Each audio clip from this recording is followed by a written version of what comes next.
Welcome to this video at sa aking MikroTik tutorials.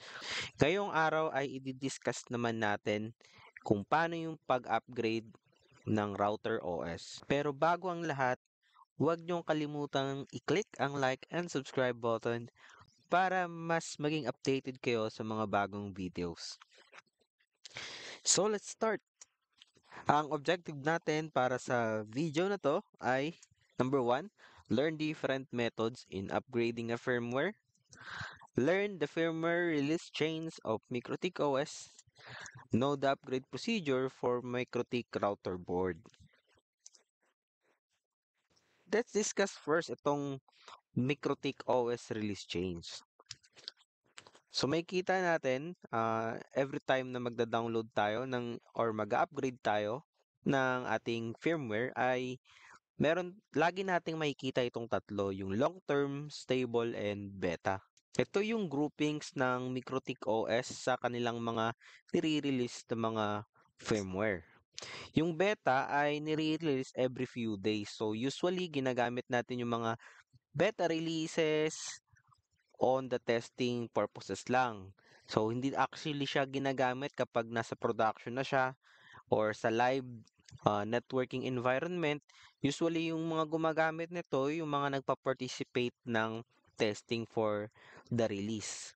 Once kasi na mag-conduct ng beta firmware, yung MikroTik, so ibig sabihin, nagpe-prepare sila para mag-upgrade ng next release or mag-release ng panibagong firmware. Yung stable naman ay nire-release every few weeks, no? It includes all tested features and fixes. So from our beta release, once na nakita nila na wala nang masyadong issues at nakikita na nating safe na siya gamitin, so that's the time na magre-release ng stable firmware si MikroTik.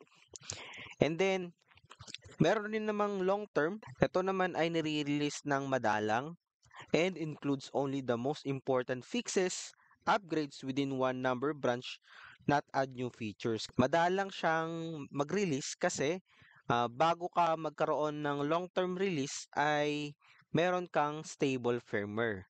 So, ibig sabihin, pag stable is minimal na lang yung mga bugs or mga revision sa features ng firmware. Although magfi-fix siya ng mga bugs, hindi natin pwedeng sabihin na safe pa rin siya sa mga bugs and fixes. And so let's say for example, itong stable, nauna i-release yung 6.30 as the stable release. Tapos habang nire-release yan ay magre-release sila ng beta testing for the 6.31. Once na ma-determine nila na yung beta testing firmware na ginagamit nila or tinetest ay pwede nang i-deploy as a stable release. So, that's the time na i-announce nila yung 6.31. And then, from the 6.31, after few weeks or few days, magde-decide sila na mag-develop ng panibagong firmware, yung para sa 6.32. Pero, habang tinetesting nila yan, yung 6.30 ay tuloy-tuloy pa rin na i-fix yung mga minimal bugs nung version na to. So may mga minimal changes tayo na nadi-discover from time to time, kaya nagre-release yung mga initial stable releases natin ng mga long term or bug fix lang, no? Kagaya niyan 6.30.1, tapos once na meron pa ulit na fix from this version, so i-release na ngayon yung 6.30.2. So ang mangyayari dun sa 6.30.1 ay i-archive nila. So, ang magiging available na lang 6.30.2, tapos pag may nakuha na naman silang fix sa mga nare-report na bugs, so magre-release ulit sila ng 6.30.3, tapos i-archive nila yung 6.30.2 and so on and so forth. So, ganun nag-work yung long term. So, ganun nag-work yung ating release change sa MikroTik. So, anong mas okay gamitin? Long term ba, stable, or beta? Let's say bumili ka ng isang router board or hardware.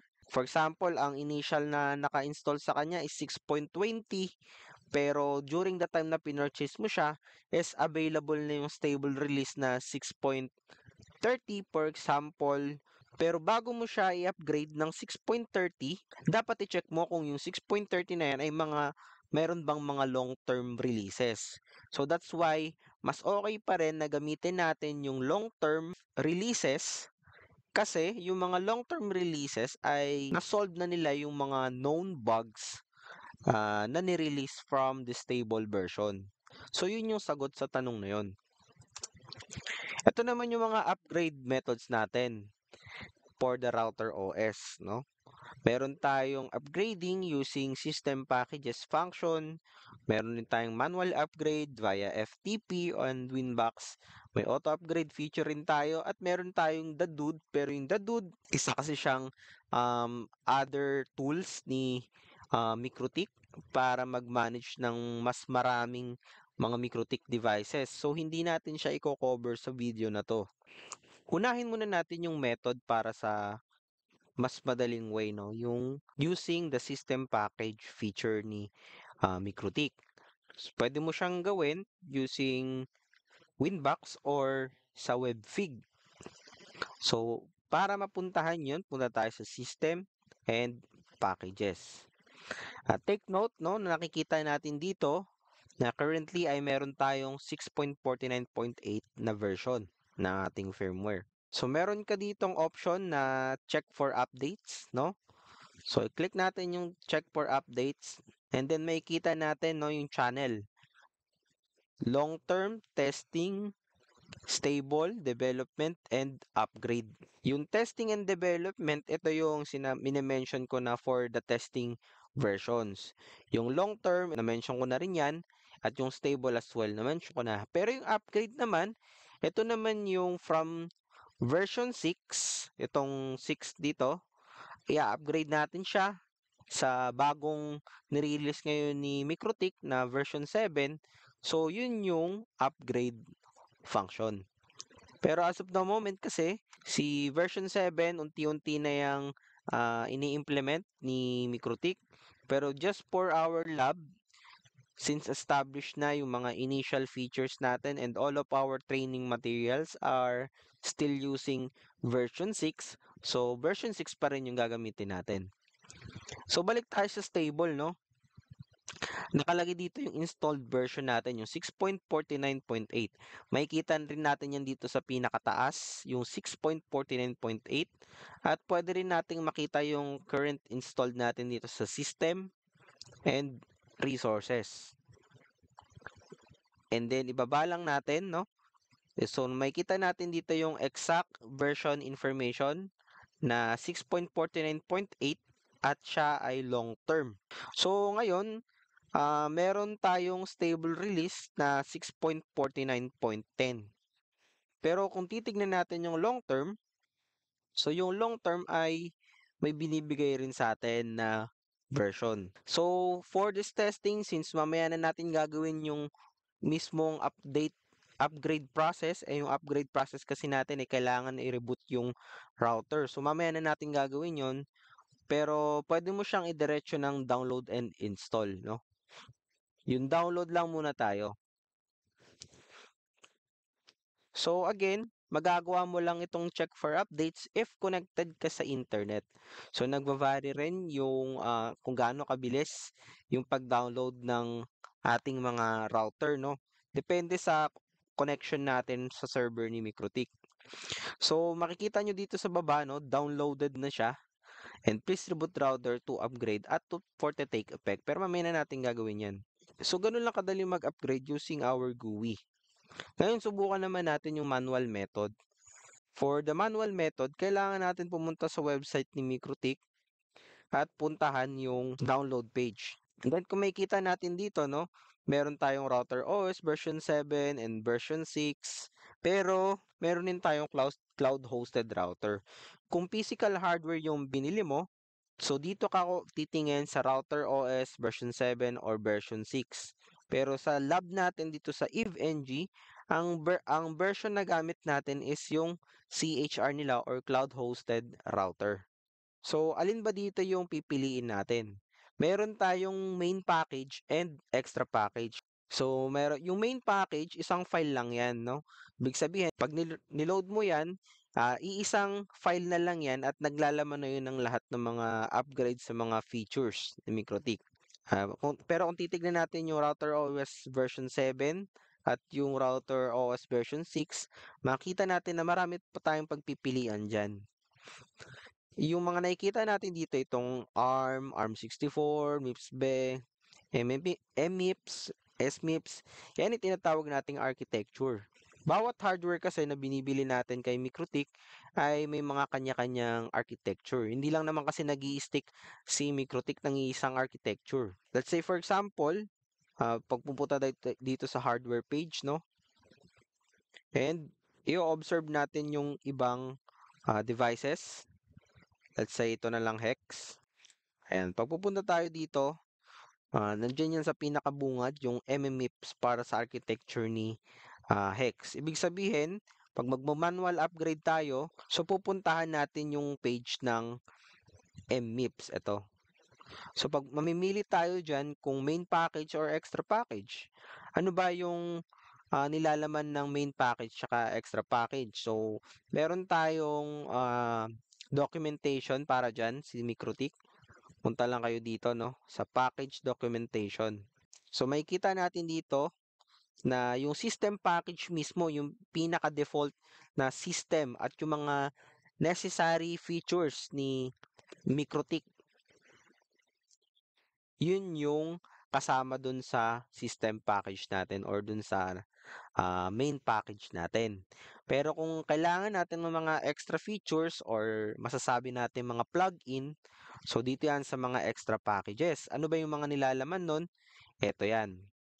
Even if we're going to download this one, for example, ito. So ito yung mga extra packages na ilalagay natin sa MikroTik. Pero syempre, ilalagay mo lang yung kailangan mo. Say for example, itong user manager feature or TR69 or the dude, yan yung mga common na ginagamitan natin ng extra packages. So, idadrag lang natin yan papunta dun sa router natin dito sa files. I-drag mo lang yan dito sa files. After mo ma-download, so nandun na siya may store. So yung manual method natin is ganito lang. Since CHR yung gamit ko sa example ko, ang ida-download ko itong main package, no? Pero may option rin ako dito sa extra package gaya ng na-mention ko. So i-download ko lang yan. And then after ko ma-download, dinag ko na ngayon yung file ko papunta dito sa aking Winbox. So ayan no, currently nagta-transfer siya ngayon. Hintayin nyo lang matapos at mapupunta yan dito sa file list. Ngayon may other tayong option for using the FTP if ever wala kang access sa Winbox or dito sa WebFig, no? Pwede mo rin gamitin yung FTP transfer o file transfer protocol pero kailangan naka-enable siya dito sa ating IP service list. So gamitin lang natin yung pinakita kong example sa previous video kung paano natin i-access using FTP. Pero usually kasi mas convenient naman talaga na mag-transfer ka ng files using your Winbox. And then meron rin tayong feature for the auto upgrade. Punta tayo dito sa system, auto upgrade. Ito yung option kapag marami na tayong mga MikroTik routers. Yung MikroTik routers, for example, meron kang centralized na router, tapos yung router na yon ay merong storage na naglalaman nung firmware, specific firmware na kailangan natin. So, pwede natin yang ilagay dito sa upgrade package sources. Ilagay natin yung IP address, let's say for example, 168.230.131. Then yung username and password nung router na yon. Then after mo mailagay dyan, i-refresh mo lang to and then lalabas na agad dyan yung firmware na kailangan natin or yung mga available na firmware na available dun sa storage ng centralized server mo. So again, applicable lang siya or mas okay siyang gamitin if nagtitipid ka for example sa local storage ng router mo o kaya naman mabagal ang internet mo, hindi ka makakonect ng maayos sa server, ng MikroTik para mag-download ng mga packages. So, mas okay na local mo siyang gagamitin with the help of your other routers. So, mag-example na tayo ng pag-upgrade. Actually, very straightforward lang at napakasimple. So, gamitin na lang natin yung pinaka-convenient way na napakita ko nung unang-una. Yun yung pupunta tayo sa system, packages, check for updates. Click lang natin yung long term, download, and install. So, since na-download na natin yan kanina, ayan. So, nag-reboot na siya ngayon. And then, usually, depende sa hardware mo, usually, it's around 1 to 3 minutes bago siya mag-boot up again. Ayan. So, kung makikita natin dito sa taas, no, makikita natin na nagbago na rin yung version natin. Naging 6.49.10 na tayo. Pero kung meron kang physical hardware talaga na binili, wag mong kakalimutan itong next nating gagawin. Pumunta ka dito sa system at dito sa router board. So sa akin kasi walang lalabas yan. Kasi ang gamit ko is CHR. Wala ako mismong physical board. Pero kung bumili ka ng sarili mong physical hardware from MikroTik, 2 beses ka mag-upgrade, no? So bakit 2 beses?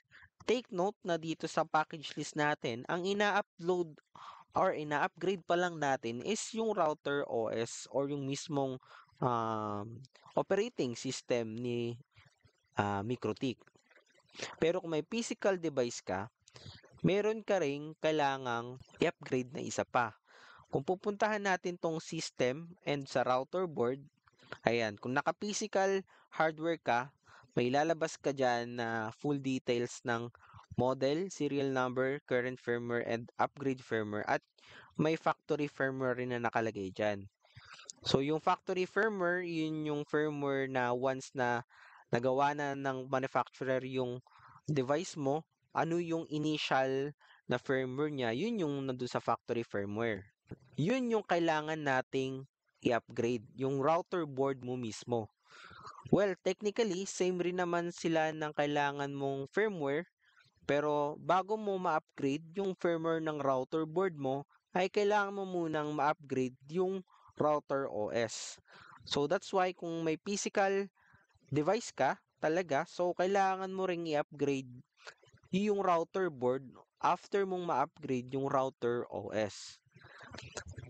Importante yan, especially kapag sobrang layo na ng difference natin from the router OS at yung firmware mo sa router board.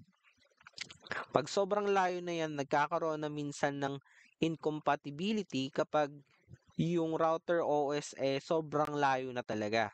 So make sure lang natin na sinasabay lang natin yung pag-upgrade ng router OS at sa router board firmware natin.